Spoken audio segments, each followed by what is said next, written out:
Okay, this is oxidization on a Victory Vegas front wheel, and it's pretty bad. Actually, back wheel's about the same. As you can see, before and after. Before on the left and after on the right. This is the polishing method that I use to get it clean. Okay, so here's my process. Here's my stainless. That's the first. Bear in mind we've already done we've got the lacquer off. You can see a little bit of lacquer left there. We've got the majority of it off. So this just cleans the rest of it up, gets it off. So we just got to be precise, get it all off. Let's scour that up.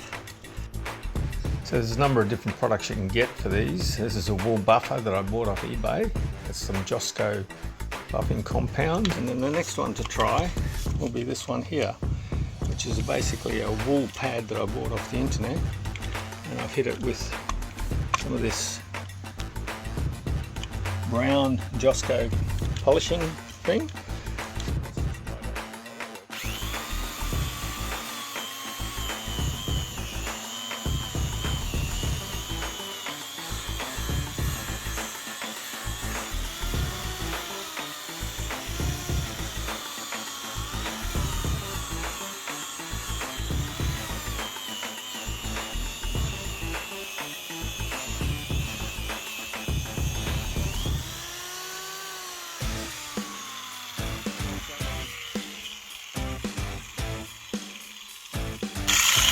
Well, in my honest opinion, and I'm not a metal polisher, that device there with this brown cutting compound, it's the brand Josco, that has done quite a good job on that, and that'll be fast. I'll get around this edge. Look at the difference in that between there and there, and that's just one pass. So yeah, awesome.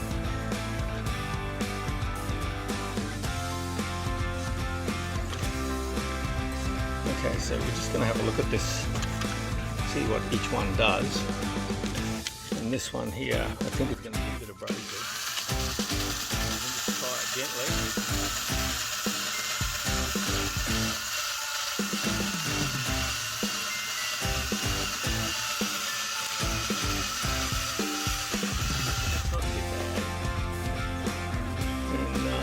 To be honest, this surface is pretty good, so might be able to clean that up with a bit of sandpaper.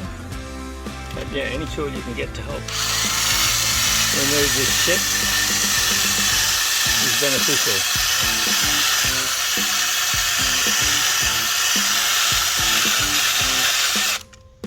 So yeah, just anything to get in the grooves and the crevices, anything to get in there. This one obviously won't get in there, but it'll do this each year.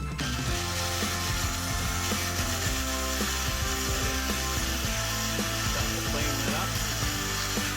You don't want to put scratches in these things because it'll just cause more work than you need, to be honest. So yeah, that's that one.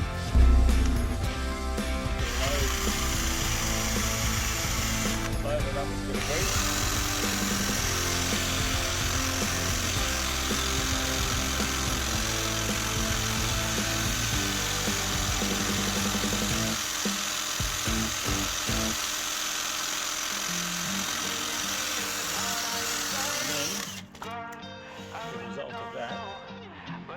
You can see there, if I persevere with that, that's just going to put a nice clean polish on it. But I've got to take all this oxidization off first, and I'll do that with this 1200 grade and 600 grade wet and dry sandpaper. So yeah, that's the job. The other tool I've got in the mix is this Hitachi orbital sander. That'll actually help get in here, and it'll make this quite a bit faster to get all of that area around there. So I'll just rotate the wheel. I'll work at this top edge on that. Ideally you want to take the whole wheel off, take the disc off, but I'm going on a ride tomorrow, So I don't really want to do that today, so we'll just persevere. Okay, so here's the process that seems to be working the best.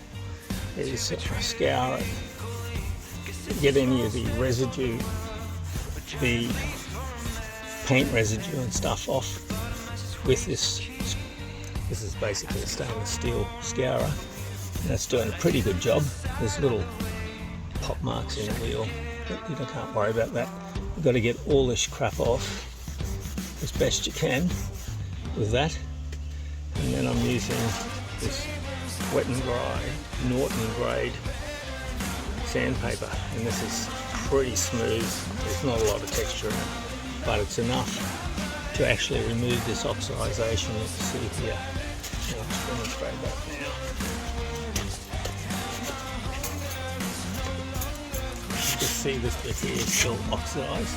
It's quite oxidized there. And we're just pushing it for a close up. So I'm just going to pull this bit here.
That was our 600.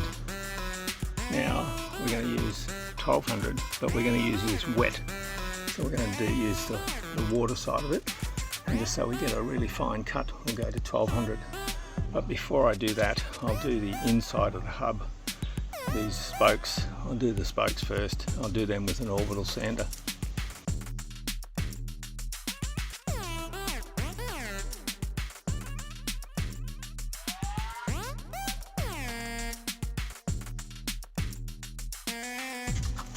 Right, I've decided to hit these with this orbital sander because it gets me a little bit more reach inside.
And that makes it so much faster. Okay, after you've sanded everything back basically with 600 grade sandpaper, then you go over it with 1200, but you've got to do that actually with a proper wet and dry compound. So this is just using the orbital first to get the spokes clean, and now I use some soap with 1200 grade wet and dry sandpaper to tidy up the 600 cut.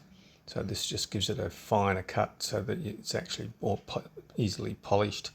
It comes up pretty good after that. So yeah, bit of perseverance is the key. You just got to keep going until you reach a reasonably shiny surface with the sandpaper, because there's no point in trying to buff it with all those scratches in it. It just won't polish. You'll just end up showing up all the scratch marks. So 1200, you could go to 2000 after that, but I just settled for 1200. Pretty happy with the results.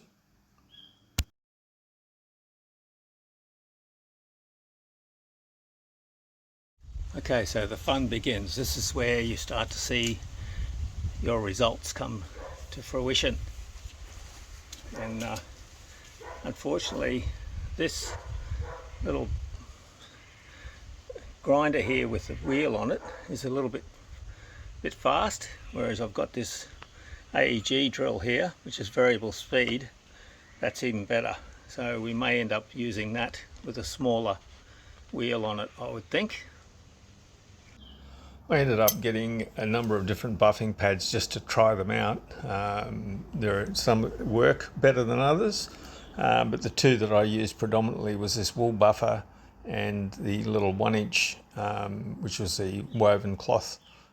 Worked really well. That one there got me in right in beside the disc, so I didn't actually need to remove the wheel at all. Just could polish it, everything on there. So that's pretty handy. You need a fairly powerful drill, and you need a forward and reverse drill in order to do both sides of the spokes, because it'll bind otherwise. So yeah, once you do that, once you get in it and polish the crap out of it with these, then it's pretty much good for life, and you just have to give it the occasional wipe over, and you could put a wax on it, but there is the end result, looking much neater than it was. So happy days. Hope this helps you out, and hope you get some clean rims. Cheers. Just to recap on this is the products that I use. Stainless Bobo polishing mop, which is really good. They're excellent. You get two of those, a 4-inch and a 1-inch. And the wool buffer that I bought off eBay, that was pretty good. Those I didn't really use much at all. And basically these came in as a kit. These foam sanding blocks are indispensable, so get some of those. And also you'll need the Josco cutting paste. Good luck.